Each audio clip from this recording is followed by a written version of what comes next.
Smoke fills the air, the wrestlers roar. It's smoke beyond the mat, where legends go to war. From the ring to the mic, the stories unfold of triumphs and tears, tales yet untold. Smoke beyond the mat, where legends are born, where the passion burns bright and the spirit is torn. From the heart of the ring to the soul of the show, smoke beyond the mat, where the wrestlers go.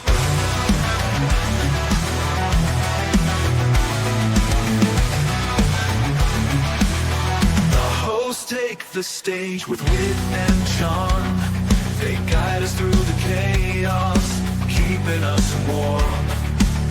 From old school icons to rising stars, they share their journeys, leaving lasting scars.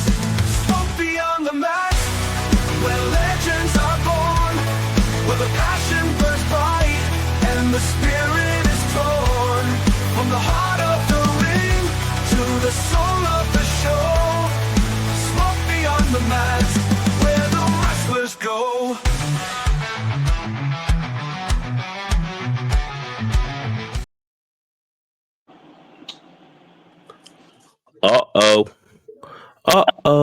It's another podcast with me and Grumpy. That could be dangerous. Let's see if we can get it shut down again, eh, Grump?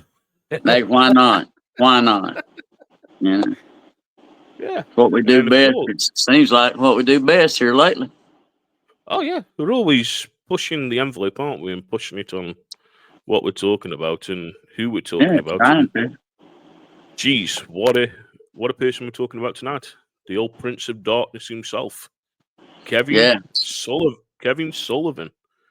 And geez, what a story there, Grump, of telling you. A wrestler to a booker, and then, of course, sadly to his passing, which was a great shame when I heard about Kevin Sullivan passing and everything for what he did. But let's just before we dive into Kevin Sullivan, when was it? Did you very first got to know who Kevin Sullivan was in wrestling, Grump? And when did you very first start seeing Kevin Sullivan on the scene pop up?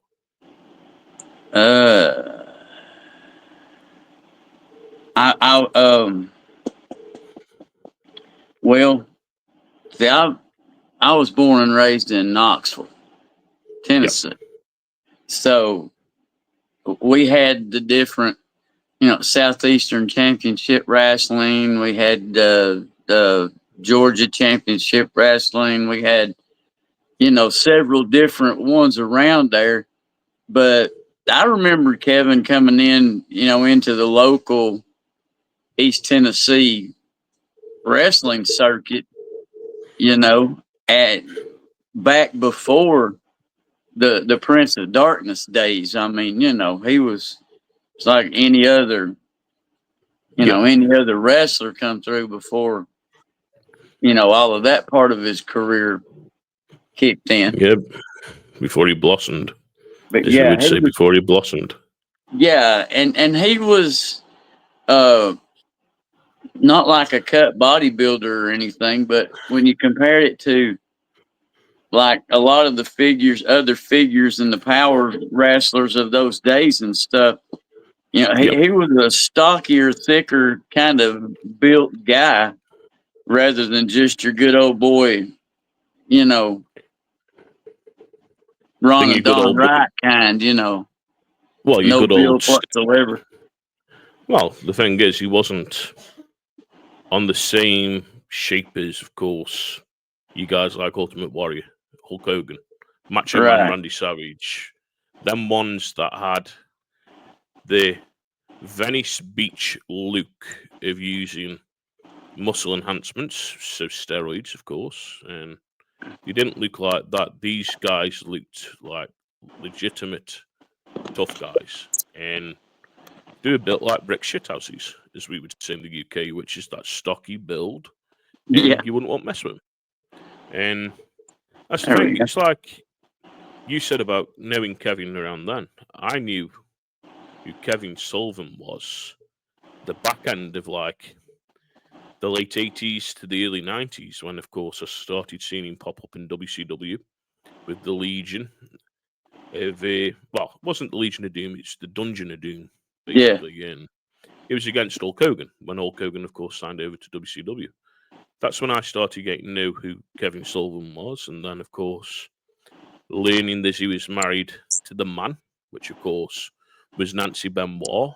And they had a relationship and stuff around that and different things. And, of course, seeing Dark Side of the Ring and then all the different stories that have come out. But, of course, we know, of course, Kevin Sullivan sadly passed away. And he was born October 26, 1949. And he passed away in August of 2024. And as we said, of course, he was an American professional wrestler, Booker. But his best known role was for World Championship Wrestling. And Sullivan had been an amateur wrestler, in Boston area, and was not trained professionally. His first professional match was in Montreal, beating Fernando Branchi, I think, and Sullivan wrestled as Johnny West in the National Wrestling Alliance and Gulf Coast Wrestling in the early 1970s, capturing the NWA Gulf Coast Tag Team Championships with Kevin Lucas, defeating, of course, Jack Morrell and Ed Sullivan. Now, I don't know if Ed Sullivan's anything to do with Kevin Sullivan, if they're related or not, but on March 11th, I don't know. on March 11th, 1971, he then went to, of course, the CWF, which was Championship Wrestling from Florida. And then in 1972, he captured the NWA Florida Tag Team Championships with Mike Graham. He then went north and joined the World Wrestling Federation, which of course was WWF, before it became WWF. And then he was a mid-card face from 1974 to 1977. And then, as we know, he started getting to where he was. And just looking at some of the territories where he wrestled, he also wrestled for Georgia Championship Wrestling. And there again, he was challenging the Freebirds for another tag team championship.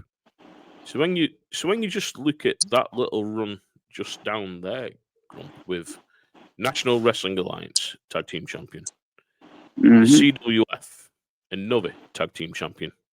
Then you look at, of course, him going down to Georgia, going for a tag team championship again. And we've said this before. Is it wise going for the tag team championships all the time? Or is it easier being a singles wrestler and going for the singles championship? Because I think a lot of time, yes, okay, you've got your partner to fall back on. But I also think being a tag team champion can ruin your career.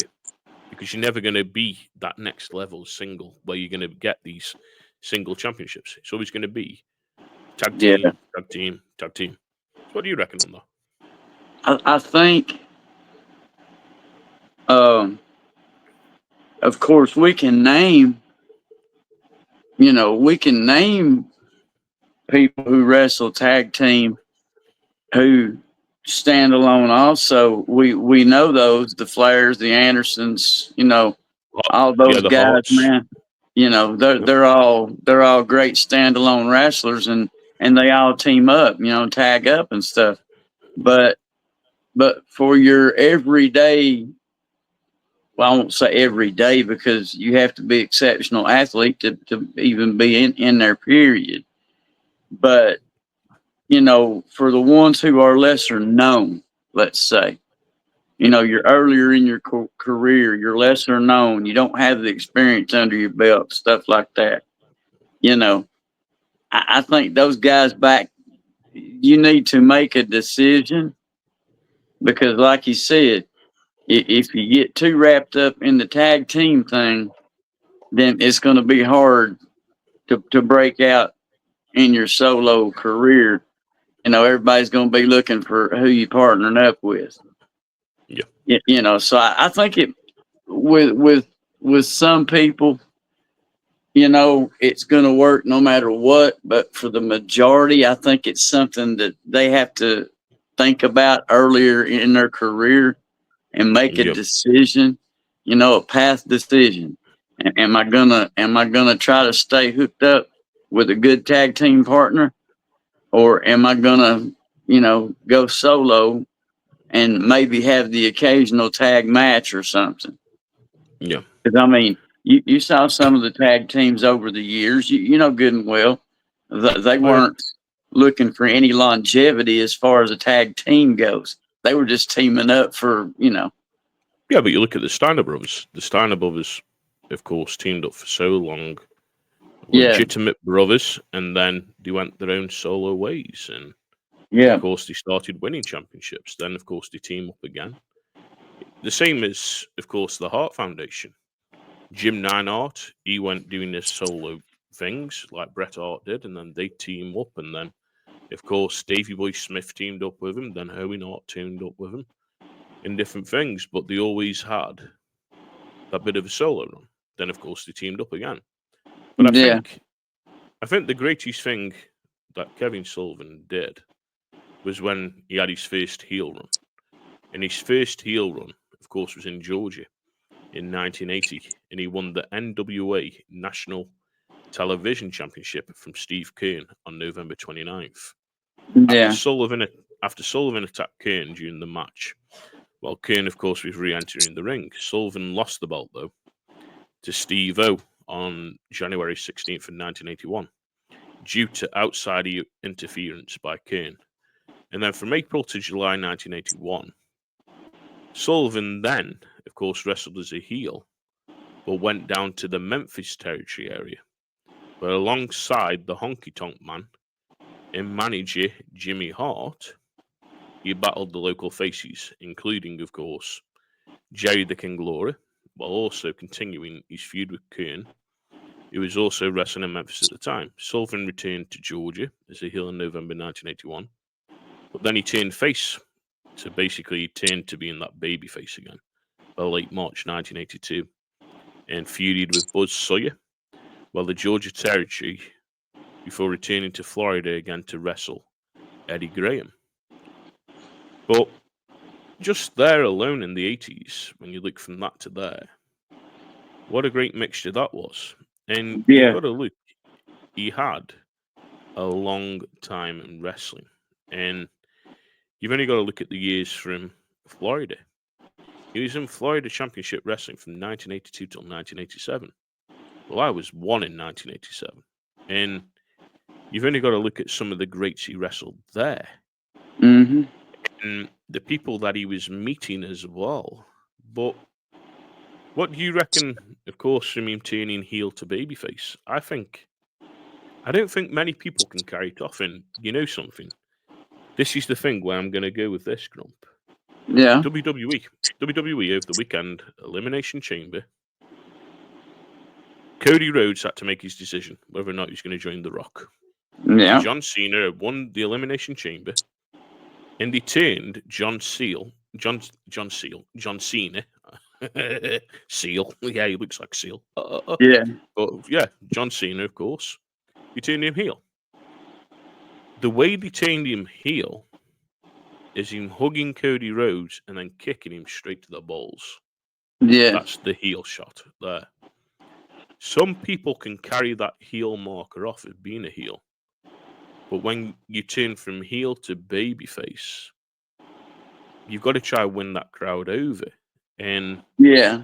sometimes it's a very hard crowd to turn. So what do you reckon on Kevin turning from heel now to babyface? Do you reckon that was a wise move, or do you reckon that was a wrong move? Because in my eyes, the way he was as a heel, I would have carried him on as a heel. I want to carry him on as a babyface. I would have carried him on as a heel and not Yeah, done the switch around again. yeah. I would have. I don't know that I going back to the baby face thing. I don't know that was a real beneficial thing. I mean, come on, when you pull off being a heel that good for that long, and then you're going to go back to a baby face, who's going to believe that?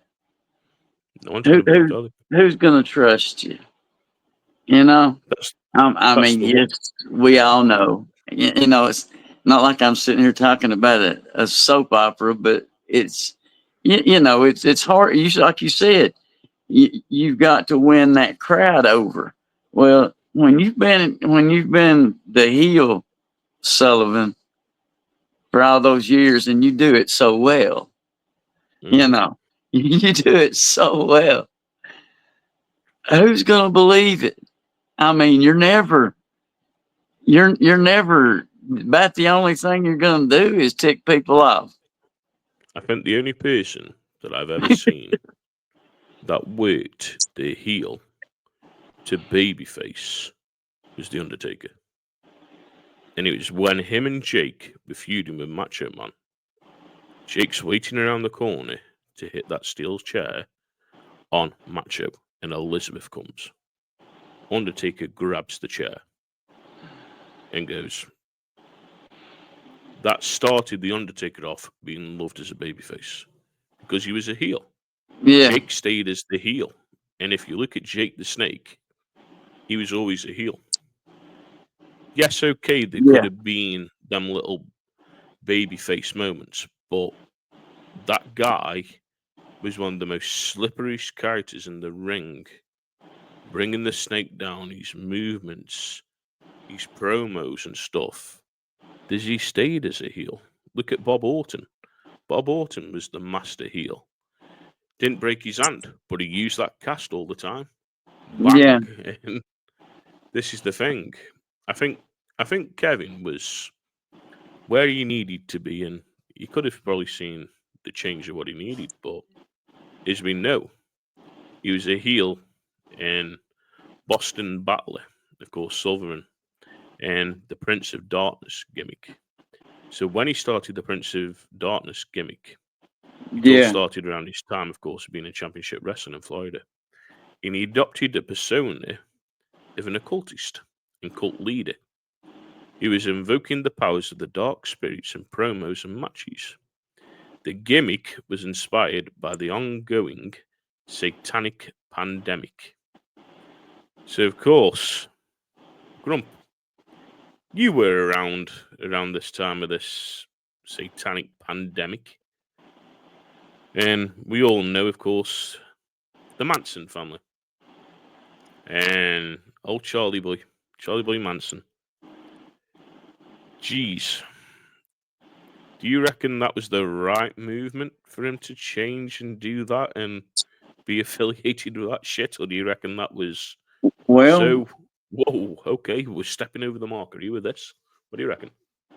well, that was the whole thing. I mean, because like you said, that whole satanic panic deal, uh, because they had so many unsubstantiated cases of like satanic ritual, finding evidence of satanic rituals and stuff like that, and it was just like it was one of those wildfire tales, that got going, and Yeah.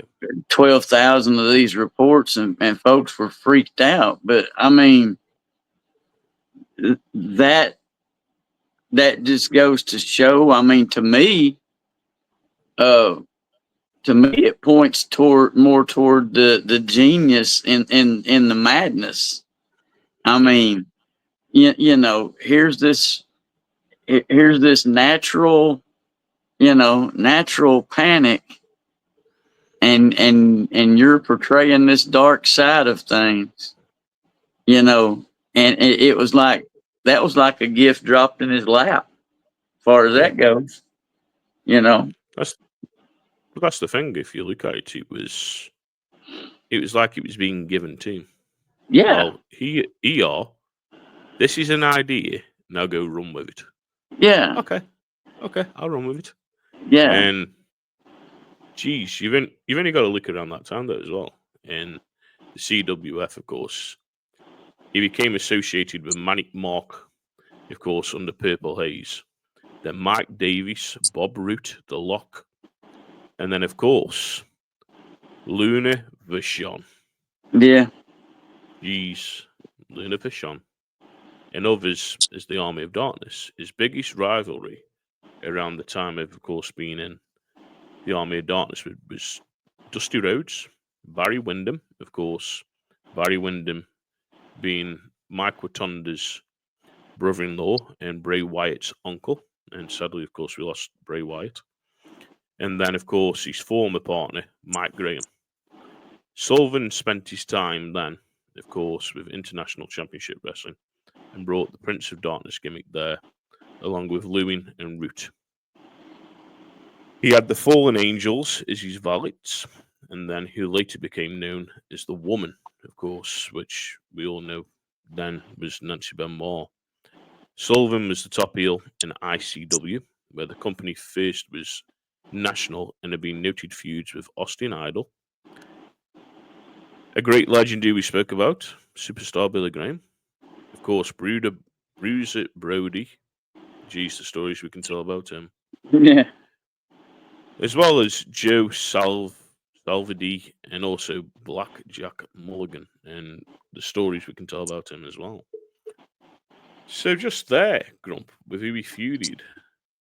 He had some great feuds, didn't he, there? When you look just Yeah. in that Well, I one mean, small territory from 1982 to 1987, yeah. he had some great little feuds there in just that couple of years. Yeah, he wasn't boring, at all. And that's like I say, being where I grew up, it was like it didn't matter. It didn't matter which promotion you caught or were watching, at some time or other, he made his way through there, he spent Yep. time, so you were always seeing Sullivan, in one form or another. You were always seeing him, here around the South. He spent, the majority of it was here. Now Bob Root, you know, was another one who was well known in the local southeastern program. All right, okay. He was around here a lot. Yeah, I never got really know who he was, and then I've seen little bits of old wrestling tapes with Yeah, him in, and I think just there alone, with that, with them couple of years, he had some great feuds, which then led him from 87 till 91 to Jim Crockett Promotions, which of course was World Championship Wrestling. yeah, And there he formed, of course, the Varsity Club upon arriving in Jim Crockett's Promotions with Mike Rotunda, of course, as I've just said, Mike Rotunda. Then turning when he went to WWE or WWF, he became IRS. And, of course, Bray Wyatt's father and Bo Dallas's father, Mike Rotunda. And they also had Rick Steiner. Just the Steiner brothers alone, the stories we can tell on them, it's just crazy. They immediately started a feud with Jimmy Garvin, and we all know where Jimmy Garvin came from, don't we? Jimmy Garvin, one of the old Freebirds, Grump? yeah. Of course, Sullivan wanted Garvin's wife Precious for himself. The feud lasted a while, with Sullivan kayfabe breaking Garvin's leg at one point. Steiner left the group and then was replaced by Dr. Death Steve Williams and Dan Spikey. Well, we know where Dan Spikey went, and Dan Spikey, of course, teamed with Mean Mark Callis, which then, of course, turned into The Undertaker.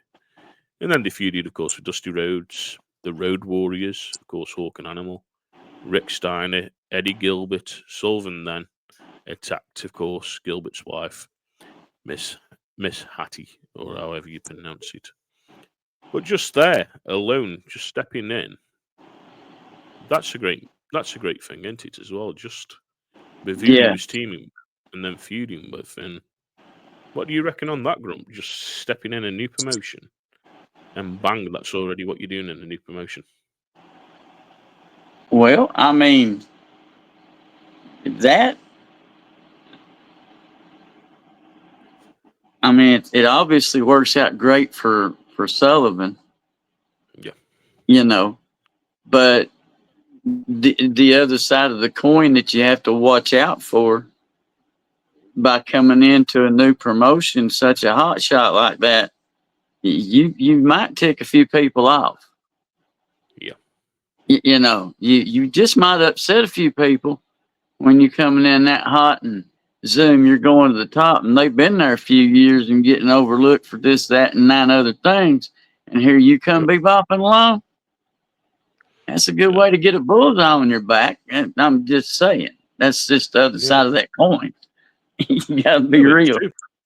You No, know? it's true. And that's the thing. You've got to Yeah, look. There's yeah.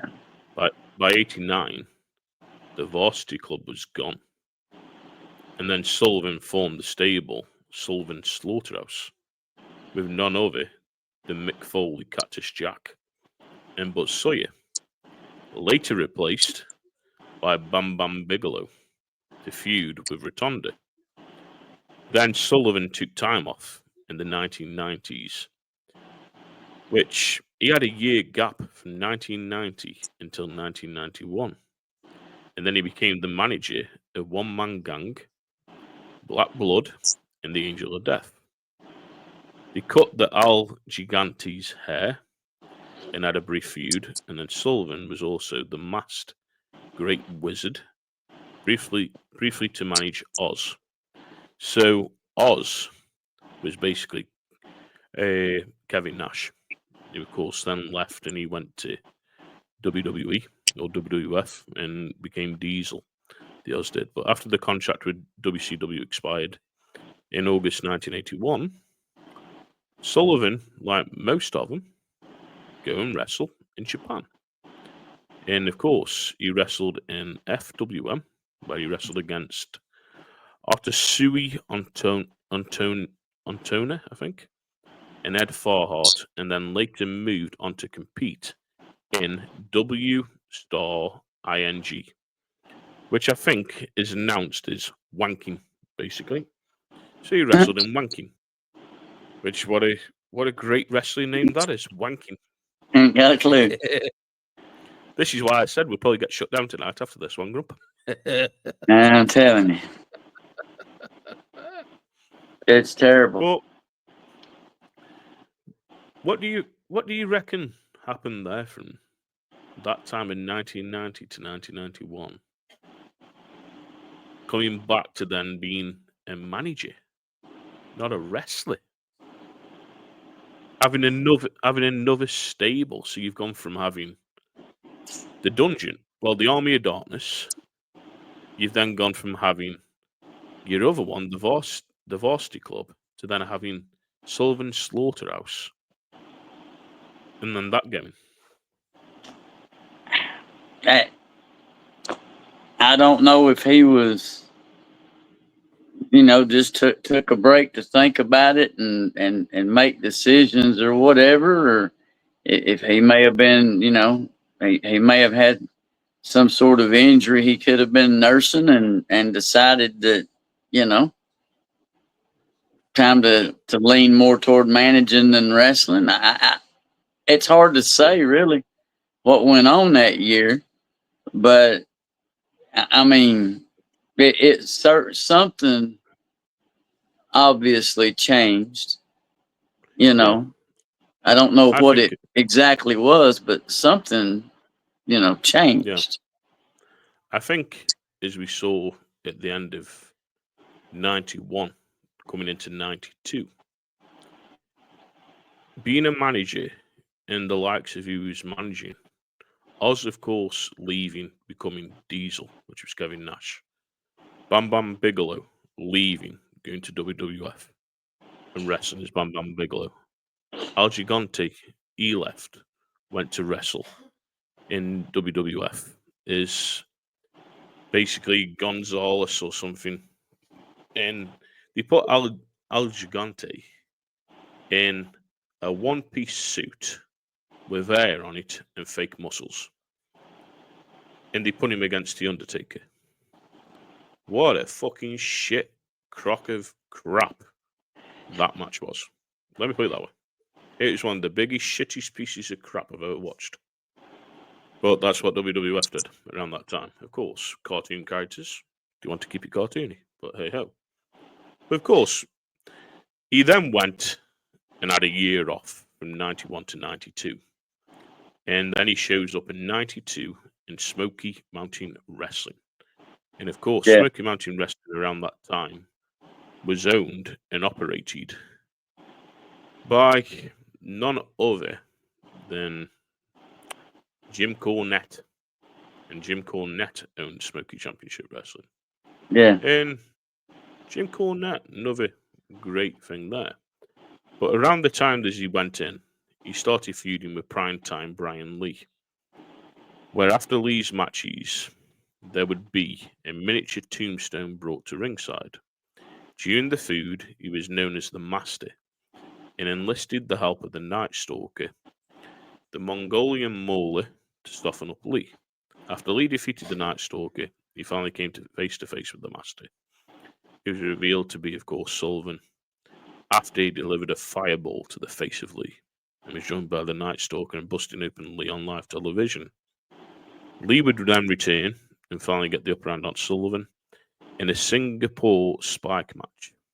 And Sullivan, which Lee won, the Night Stalker accidentally hit Sullivan with the spike. Sullivan left Smokee Championship Wrestling and shortly after losing a match against Ronnie Garvin by DQ in 94. So when you look at that, 92 to 94, that was quite lackluster in my eyes of his career there. It was really lackluster. Nothing over the top in matches. No, and see, that was right there in my backyard. So Yeah. Yeah, that was. What do you reckon happened there, Grump? Do you reckon he lost a bit of that star power, as we would say, to have that kind of lackluster match? I think that and I mean running out of ideas. I mean, there was only so much you were going to get away with and do, and so many ways you were going to change, and I think he was. I don't know. I think he got tired. Yep. Got tired of playing the game from the wrestling side of it, and wanted to. He didn't want to leave it, so he moved over into the management side of it and trying to do that, and to stay in it because he didn't want to totally leave it. But I just think I think he lost the fire for really wanting to, and like I said, he how much more could he have done? I mean, you can only gimmick so many gimmicks in that, and then where else you gonna go? I think that's the thing with a lot of people. They lose the stardom. They lose what they're doing, and they kind of lose the passion. But if we also look around that time, 93 and 94, he was also in Eastern Championship Wrestling. And in September of 1993, Sullivan, along with the woman, joined the Philadelphia and Pennsylvania-based promotion, which of course was Eastern Championship Wrestling. Right. He debuted at Ultra Clash and teamed with Abdullah the Butcher and Stan Henson. Of course, Stan Henson and Vader. You just look at their match, and that was absolute fucking bloody. And of course, Terry Funk. In that, so you've got Abdullah the Butcher, who's known for stabbing everybody in the head with a fork. Stan Henson is a legitimate tough guy that doesn't give no shits. And then you've got Terry Funk, who's known for breaking people in a bunkhouse match. Jeez. Yeah. What a night that was. And then, of course, at NWA Bloodfest the following month, Sullivan faced Abdullah in a cage match that ended in a double double disqualification. And then at Terry in November, Sullivan won a battle royal. Following the day in November to remember, he defeated Tommy Carrillo. Then, really, we don't see much of him from November until December. And then in December in 93, he formed a tag team with the Tasmaniac, which the Tasmaniac, of course, was Taz from ECW. And in their first match together, the duo defeated Shane Douglas and Tommy Dreamer for the ECW Tag Team Championships, which Eastern Championship Wrestling went in a different move from being Eastern Championship Wrestling. They became Extreme Championship Wrestling. And this is when, of course, they had the more bloodthirsty stuff, which they successfully defended the titles against opponents as Bad Company, the Young Dragons, before a match against the Bruise Brothers in February 1994, and ended in a controversial fashion, resulting in the titles being vacated. Sullivan and the Tasmaniac then defeated, of course, the Bruise Brothers in a rematch for the following month to regain the titles, but then lost them to Public Enemy. Why they ever put Public Enemy, a band in wrestling, I do not fucking know. Another shit decision, but hey ho. The next day, the night was on the line was crossed that month, and Sullivan and the Tasmaniac lost to Pat Tatanka and, of course, the Sheik. So, just looking there from December, he kind of ranked up a little bit, didn't it? He was having some great matches there again, as he was getting another tag team championship, and looked like he was on for another winner with another tag team. He did. Yeah, I mean, every opportunity, every opportunity to get back in, to make a pretty good run, you get your name back out there a little bit. I mean, it was there. I mean, a lot of people wrote him off, before this happened, before he come into the Eastern Championship. I mean, a lot of people, looked at it like, he's burnt out, he's lost interest, he's done. So, somehow or other, they kind of breathed life into another shot anyway. Yeah. It's like breathing air into an old dog once it's and getting the old dog back out. Yeah. Then we skip all the way from December to March 26, 1994. The Ultimate Jeopardy, where, of course, he was still teamed with the Tasmaniac, but against none other than Road Warrior Hawk in the ECW Heavyweight Championship at the time, Terry Funk, to face Mr. Hughes, Public Enemy, and Shane Douglas in an Ultimate Jeopardy match, where the stipulation that Sullivan and the Tasmaniac would be forced to disband if they were defeated. The match ended when Douglas pinned Funk. Sullivan continued to team with the Tasmaniac until April 1994, and in May 1994, Sullivan unsuccessfully challenged Mike Whipwreck for the ECW Television Championship. His final match for ECW was a loss to Superfly Jimmy Snuka on May 14th, 1994, when Worlds Collide. During the match, the woman left Sullivan to join forces, with the Sandman. And Sullivan, of course, left ECW to return to WCW, World Championship Wrestling, full-time. Woman remained in ECW until February 1996. And while working for WCW, Sullivan, along with Brian Pillman, Sherry Martel, made an appearance at ECW's event on November 18th, 1994, as part of a settlement for a copyright infringement claim filed against WCW by ECW. So, geez, we look at that, and he gets Yeah. involved in a legal battle. Yeah. Hmm. That to me is just crazy when you get involved in a legal battle in wrestling. Yeah. Yeah. That's just, rarely are you going to win against those corporations. I mean, That was the thing, though. But what do you reckon? Well, let's put it on another note, Grump. So say you're working right with your wife, you're in wrestling, and then you leave it in a company, and you go to this other company, and she doesn't come. Wouldn't that put a big gap in your relationship when she's working for another company? Yeah. She's on the road however many days with that company. You're on the road with this other company however many days. That's Yeah. got to put a spanner in the works, hasn't it? There. Especially when you know how the business works, and then you're over here trying to wrestle, and they're writing a storyline with your wife Yep. being all up into 3 other guys' business or whatever, and playing this out on TV, and you're cross country wrestling in another organization. Yeah, okay. Yeah. Tell me your That's when mind's on that. If your mind ain't on that, then you don't care about her. No. I mean, you wouldn't have left Well, her over there to begin with. If there's any kind of, no.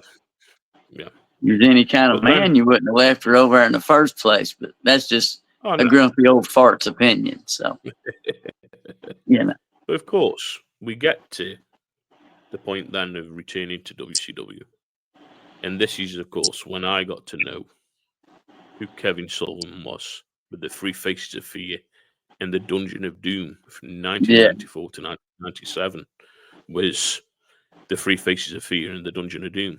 But he was in WCW from 94 until 2001.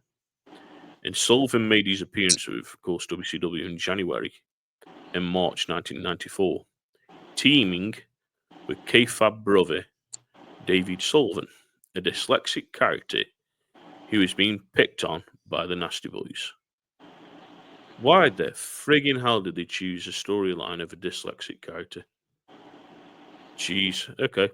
So at the house shows on WCW Pro and WCW Worldwide, in April 1994, Sullivan began appearing regularly for WCW. But what a crock of bullshit that storyline was. it was the '90s, man. Things were different. It was the '90s. Well, dyslexia was still a dirty word in the UK. It was called laziness. It, You were born lazy. oh yeah, well I'm sure they had other names for it here too until they figured out it was an actual thing. But Fellow dyslexic but brother. Fellow dyslexic brother. yeah, Yeah. Yeah. Jeez. That's but just crazy. but yeah, that was Oh, that just give you an idea, a little view of the difference in the times because you don't oh yeah. they don't have the storylines like that nowadays. No, that's the thing. You've got to be so careful the storylines that Yeah, you you gotta be use. so But politically correct nowadays. oh yeah. Storylines are off in another different part of the woods somewhere. You know. Yeah, but you look at the Nasty Boys. The Nasty Boys were in WWE as well. Or WWF. And then of course in WCW. And what happened there after that storyline, of course, about the dyslexic brother? Sullivan enlisted, of course, none other than Cactus Jack Yeah. to help him Really. beat the Nasty Boys for the tag team titles. So he's another tag team championship yet again. Then David was injured and out of action for a while, and Sullivan split with Cactus after losing the titles. Sullivan defeated Cactus in a lose it leaves WC battle at Fall Brawl. Davey came back and dressed as his idol, Hulk Hogan. This infuriated Kevin, who hated Hogan, and they started feuding. Kevin brought Hogan's best friend, Ed Leslie, and Ed Leslie, as we would know him in WWF, was Brutus the Barber Beefcake.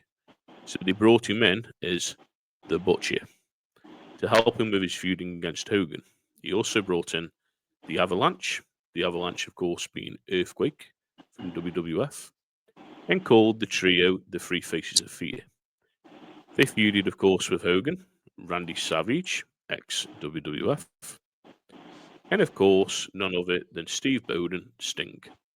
In early 1995, not after being able to end Hogan's career, Avalanche left the group, and Sullivan turned on the Butcher. So, just that little bit of brief there, Grump. Hogan, Avalanche, the Butcher, all ex-WWF, all Hogan's friends. Can't you tell that was money? Yeah, I mean, over the years, the cliques and stuff started becoming clearer.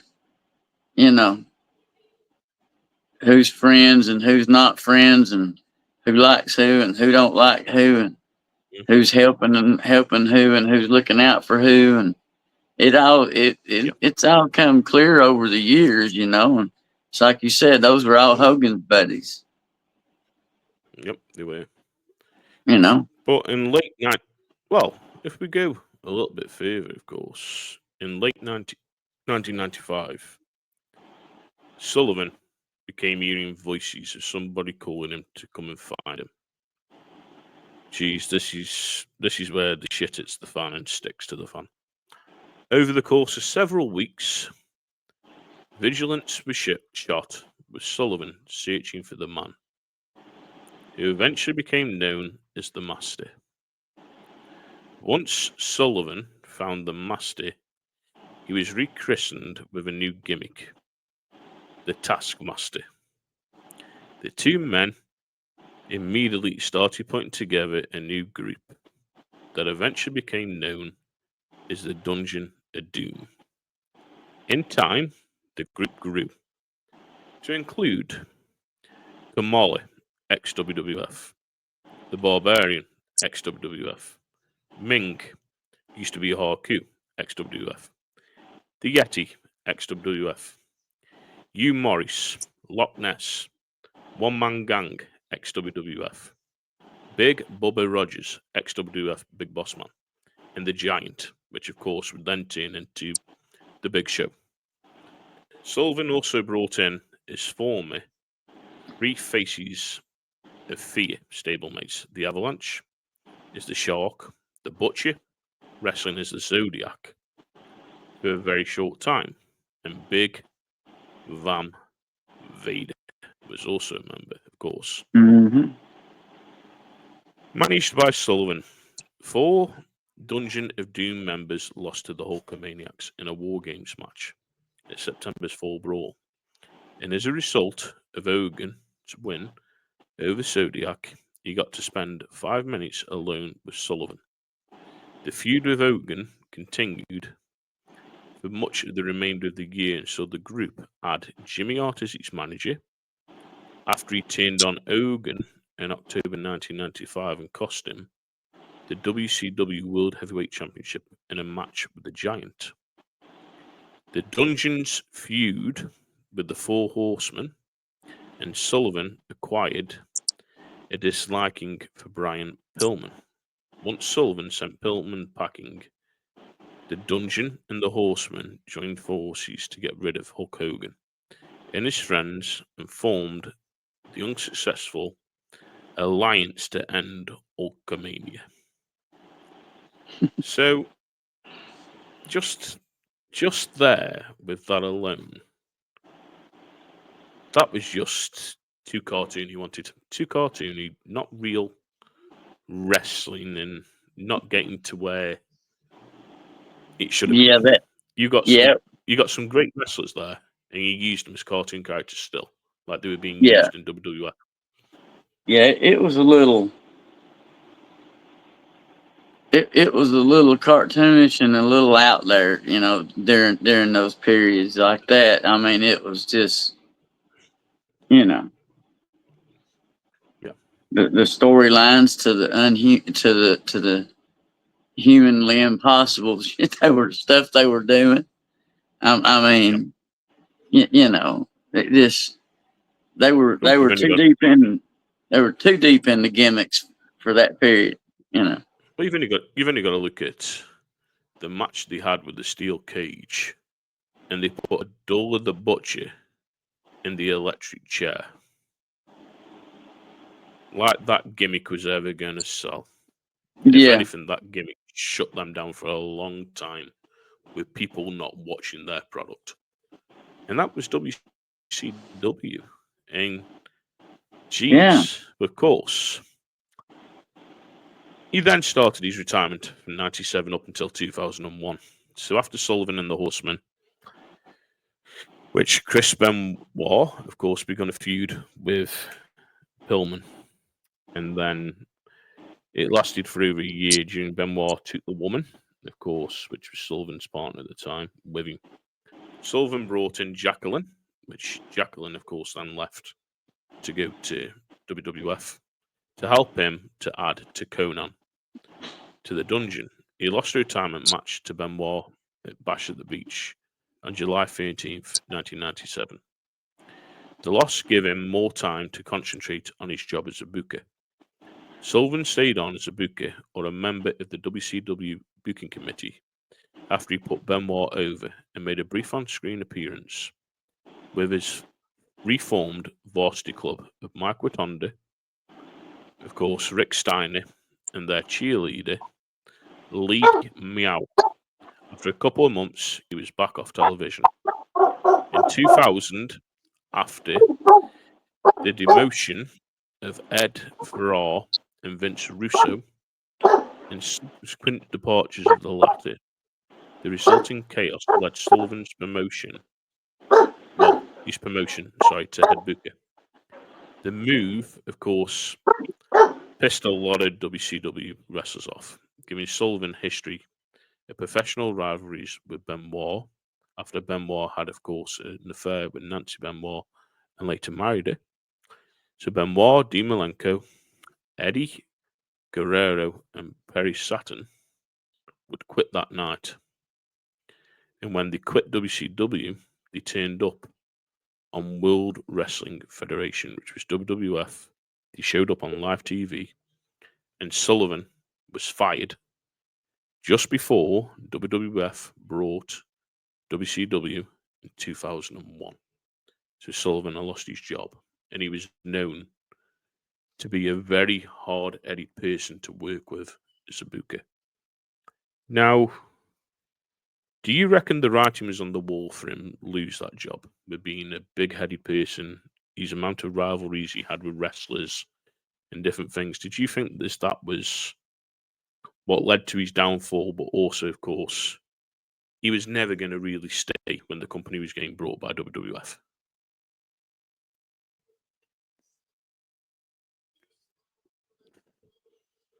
Grump, your sound's off, my brother.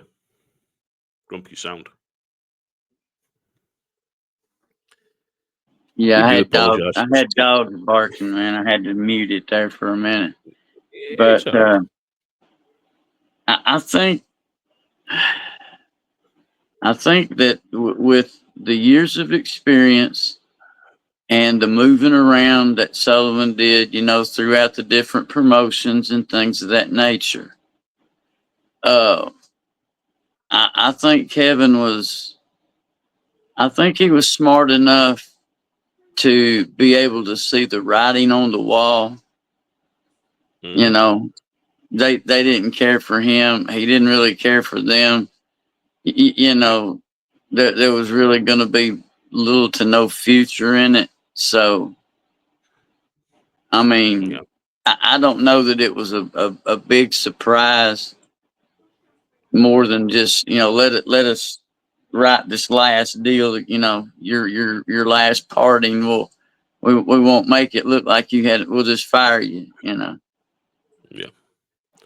It's it's a shame there's WCW Yeah. collapsed the way they did, because they were picking up, and then there some bad decisions when they had Vince Russo in from WWF. He kind of killed it and said he didn't want to like the old wrestlers like Hulk Hogan and the rest, so he kind of ruined it. But this is where you see Sullivan really fall from grace.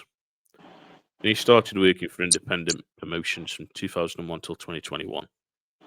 You'd think there's a guy getting in his advanced years would have stepped down or helped in promotions, not wrestled. So in 2003, Sullivan made a one surprise appearance at Total Nonstop Action Wrestling. Is the authenticated the first Clockwork Orange House of Fun match. In late 2003 to 2004, he worked for All World Wrestling League in Big Time Wrestling. In 2010, Sullivan appeared as one of the main subjects in the featured-length documentary film Card Subject to Change. And in 2012, he started wrestling in Pacific Northwest with his nephew. Hold on a minute. Yep. Hold on a minute. Let me check on something here. Okay. So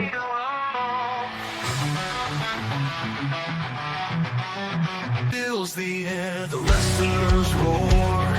It's smoke beyond the mat, where legends go to war. From the ring to the mic, the stories unfold of triumphs and tears. So we're back. We do apologise for that technical little issue, but Grumpy had post. You had to go get the post, of course, and the postman. So that's why we stopped. But we're back. But yeah, as we were saying, Grump, of course, by 2010, Sullivan appeared as the main subject and, of course, some documentaries. Then, of course, he started working in some independent promotions with Ron Sullivan. Then, of course, he won another World Six-Man Tag Team Championship, also the Taskmaster. Fought the Grappler during the match, first time ever in their losing careers. By April, Sullivan made a surprise appearance again under a mask during the Shane Douglas versus Too Cold Scorpio. Then Extreme Reunion in Philadelphia, of course. March, he appeared at Nitro, West Virginia, where he wrestled, and he was popping up quite a bit over the scene.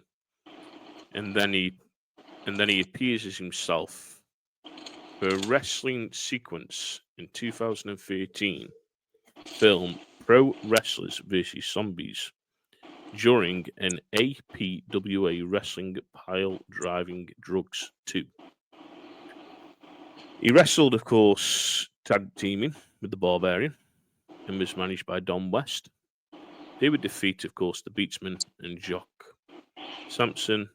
In May 2014, Kevin Sullivan began working for promoter Don West. So he became a promoter, then he got back into booking again for the promotion. And this is where, of course, he gets passed around a little bit. Then he's, of course, mentoring. So he's mentoring, then he's managing. Of course, he's still there with the Barbarian, some different wrestlers. June 28th, 2014, he teamed up again with Evolution Pro Wrestling. Then he's a podcast host on the NWL radio. He co-hosted a free show with Mr. Saint and called the MSL and Sullivan until 2018 and continued to host a premium show called Kevin Sullivan's Haliv Deal. And then on June 13th, 2019, Sullivan wrestled against Brian Pillman Jr., who's now, of course, in WWE, in a no-holds-barred match, in the end of a no contest. And then really, by 2020, the promotion that he was wrestling for in Texas kind of folded and closed. And in 2021, and then at the end of 2021, Sullivan had become a manager for the Blood Hunter. in the PCW Ultra and World Class Pro. So his career, as we can see there, is really winding down into it. Yeah, I mean, when you read it in print, that all of the different things, it was like uh you get this picture of somebody who was so committed, to Yeah, what they love to do, that they were reaching and grabbing and chasing after, every little crumb that seemed to keep them relevant in any way, yeah, regardless of the level. I mean, it was actually, it's hard to see because it's hard to watch, you yeah. know, somebody Yes, like that to struggle like that to try to stay involved and try to stay relevant and, try to stay out there. It gets sad because, you run well, out of years and time. you put the word straight there, didn't you? Trying to stay relevant, Hmm. trying to stay ahead of your time. And you've only got to look at that, of course, with Ric Yep. Flair. Ric Flair's the biggest one, trying to stay relevant ahead of his time. And That just almost, I mean, uh, if someone were pushing him to do what he does and carrying on like he does still yet, if there was somebody pushing him and behind him doing that, I'd almost look at it as elder abuse, man. Because I mean, come on, Flair should have, you know, he needs to be wear the suits, wear the Rolex, wear the whatever, dress to the nines, go to the events, do whatever. yep. But stop all the woo stuff. You ain't got the air in your lungs for that no more. You Flair should know? have retired when he retired after Shawn Michaels. Yeah. That's when he should have retired and stayed Yeah. retired. And he Yep. couldn't. And he proved that when he went to TNA, when he was wrestling there and different ones. He still got it in his passion to do it, but couldn't do it when he was in his 20s and 30s. And this is the thing as we look at Kevin Sullivan.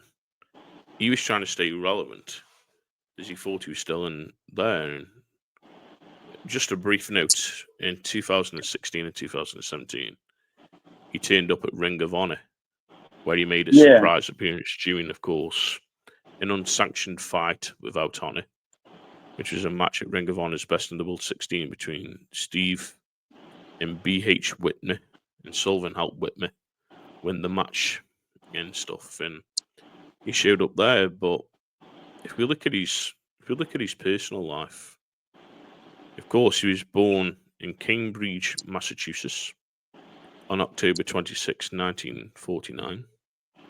He married American professional wrestling manager and model, which of course was Nancy, also known as the Woman, in 1985.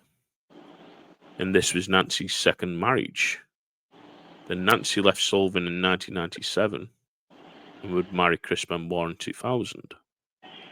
Starting in 1997, Sullivan's partner was L.A. Taylor, or Linda Sullivan.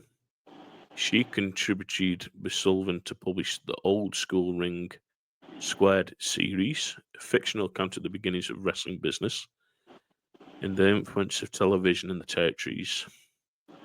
And then, of course, in 2022, Sullivan made an appearance on Judge Steve Harvey with wrestling manager JJ Dillon.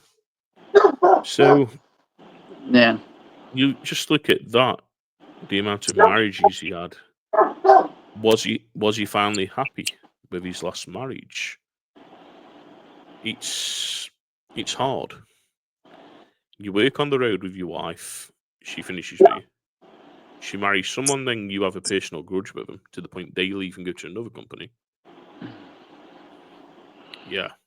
Yeah. Yeah, that's crazy. And then, of course, we get into last year and the final bits of a very unfortunate thing and a shame to the wrestling world. But in May 2024, Sullivan was involved in a devastating accident that had a major impact on his health.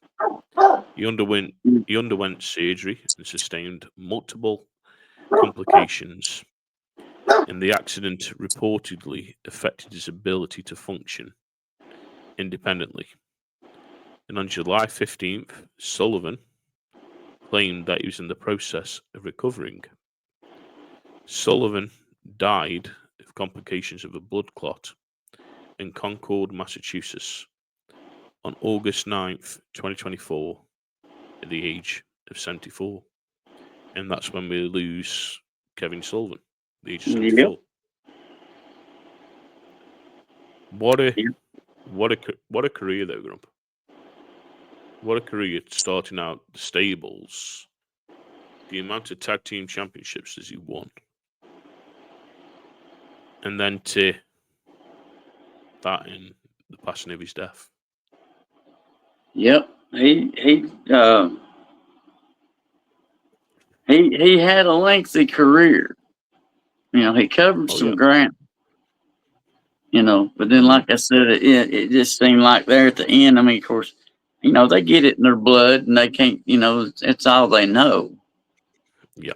You know, but it just seems to me though that they should have friends and loved ones around who should be able to talk to them, you know, and honestly say, look, you know, it's time to tone it back a little bit. Stay out there, stay seen, stay around the events, do whatever, but you got to calm down. Yeah. You know, your health ain't gonna take all this. You know, you got to chill. Yeah, but if you look at him, he won 1, 2. Well, let's just go through to man. So, the AIWF World Six-Man Tag Team Championship. Yeah. He won the Men's Wrestling Award in 2022, the NWA World Tag Team Championship, the CWA Heavyweight Championship, the NWA Florida Heavyweight Championship, the NWA Florida Tag Team Championships 4 times, the NWA Southern Heavyweight Championship 4 times, ECW Tag Team Championships twice, NWA Georgia Junior Heavyweight Championship twice, Georgia Tag Team Championship 1 time, National Television Championship for the NWA twice, then the Gulf Coast NWA Continental Heavyweight Championship twice, Southern East Tag Team Championship twice, Southern East United States Junior Heavyweight Championship twice, United States Tag Team Championship, NWA Hall of Fame 2014, New England Pro Wrestling Hall of Fame Class of 2013, NWA Mid-America. He was the television champion. He was the Southern Tag Team Champion, the World Tag Team Champion twice. So just looking there, even still, Southern Championship, he was the heavyweight. Yeah. Southern Champ, then WCW World Tag Team, NWA United States Tag Team Championship. Just looking there, he won a lot of titles. He did a lot of titles, and a lot of them being singles as well as wrestling in tag teams. Yeah. That's a fair run of championships. And that's why I say, you know, when it comes to this point in time in your life, of course, he's he's not with us anymore. But I mean, in the end of that, what we were reading about his career, though, that was really, there wasn't any need for him to be, struggling and grabbing and picking. I mean, anybody have anything to say? Just point to the stats. Yeah. Just read what we just read.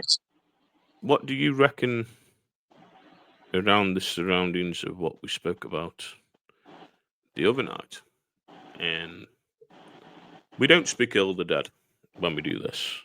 No. But there was a lot of controversy around Chris Benoit and Nancy Benoit when they died.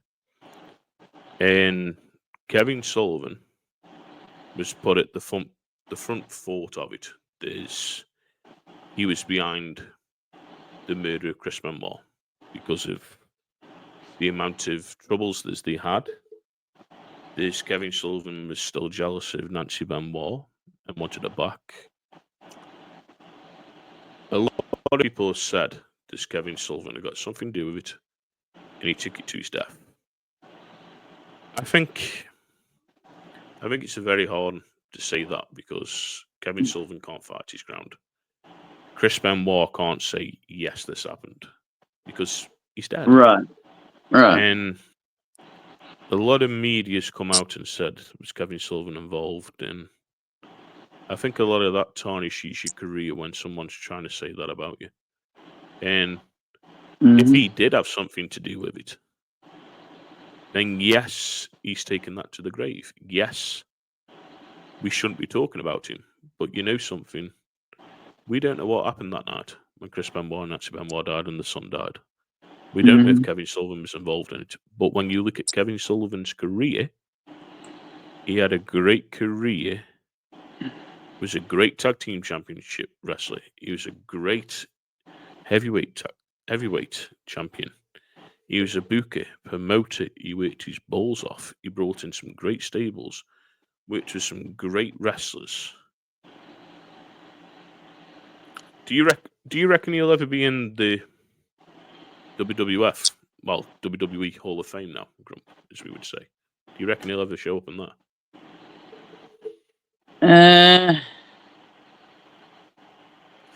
Maybe.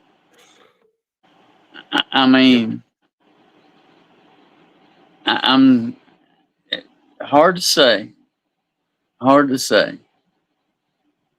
mean, I hope he does. I hope he yeah. shows up I mean, it's not that he because- shouldn't be there. It's just that, will it be allowed to happen?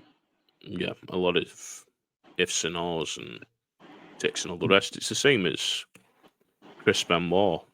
Okay, you can go and say, yeah, Chris Benoit's a monster because he killed his wife, he killed his son, and all this. But then you look at what the guy did in the ring. He was a great wrestler. You can't hold that against him that he was a great wrestler. Was he a monster? We don't know. Because you don't know what to believe in an article that's been posted on the internet or in a paper or on a wrestling site. Really? It's very hard, and I'd like to see Kevin Sullivan in the Hall of Fame and be acknowledged for his contributions to wrestling because without him, a lot of the stuff that happened in WCW probably wouldn't have ever happened. And different things, and you got to look at a lot of the wrestlers that he wrestled with. He was friends with them. He was the one that was involved in covering the whole thing of Hulk Hogan coming into WCW. He was the only one that knew Hulk Hogan was coming. And basically acted as Hulk Hogan's bodyguard and kept it secret from the rest of the wrestlers finding out in WCW that Hogan had signed a contract and was coming. There was only Kevin Sullivan that knew about it. And that was an inside story. And Kevin Sullivan was on a podcast years ago talking about it. So yeah, I knew this Hogan was coming in, and I kind of acted as his bodyguard and his go-to. So I go and get the stuff that he needed. And when it came to showtime and him show up, he says I had to go and, of course, say, right, it's showtime, let's go. And he was involved in that. So yeah, Yep. Now, Grump, who are we going to be talking about next time when we do this? I don't know. You want to flip a coin? It ain't like you told me. Or if you did, I Well, went to sleep and forgot it. I've got my pick. So I'll say my pick, and then you can say your pick, who you think. So my pick, Jake the Snake Roberts. Yeah. Who would you say? Because we've spoken about a lot of legends again tonight. So you could have Legion of Doom, Orc and Animal, the Steiner brothers, Abdullah the Butcher. Yeah. I don't know. Or shall we go really off topic and talk about the Vachon family and Luna Vachon? Yeah. Yeah, I mean, there's so much connection back through the years of the wrestling families. Yeah. But yeah, I would have to I'd have to sit and think about it. And there's a lot, to pick from when you're talking about, the older legends. I mean, of course, there's what our big thing is the fact that our age difference. See, we came up in totally different generations of professional wrestlers, 80s, 90s. Yeah. Yeah. So, I'd have to think about it because there's a whole lot of them from back then. Oh, yeah. But you've only got to look at. We kind of touched on Luna Vachon. We did. So we could go through Luna Vachon and the Vachon family, and even still with the Vachon family would be wrestlers that Grump, from your era of wrestling with the Vachons, and old Mad Dog Vachon and stuff like that. But yeah, we'll have a think about it, and Yeah. of course, Yeah. We'll go over that. yeah, and we'll come back, of course, next time with the show, and we do thank you, of course, for watching and liking and subscribing and everything. And of course, we are live every Tuesday night from England and America with the Cigar Loons podcast, where, of course, we interview people from the cigar industry. It's just the brothers sitting down and talking about music and going down the rabbit hole and talking about our love for cigars. As you can see, I'm smoking my cigar tonight. And we've got a love for cigars, and that's what we talk about. And this is kind of our side thing of doing this, but we have you some fun doing this about wrestling, so we hope you've enjoyed. And just a side note, for the next 3 weeks, especially here in England, the podcast is going to be from the 9th of March at 11 p.m. So not midnight. From the 9th of March, it's going to be 11 p.m. because the guys go forward. And then, of course, on the 30th of March, we catch back up and it'll be back to midnight. So, yeah. So, just a pre-warning. But come and catch us on Tuesdays. Like I say, you never know what we're going to pull out the bag. We may have a guest. We may not have a guest. We're always going to be smoking a cigar and having a great time. Yeah. But from me, stay smoky, stay safe. We hope you've enjoyed tonight. Grumpy, I'll let you finish the show off, my brother. Hey, I love you. Jesus loves you. If he's not driving your bus, pull over. Let him take the wheel. Until you see me again, I love you. Later. Let's get ready to rumble.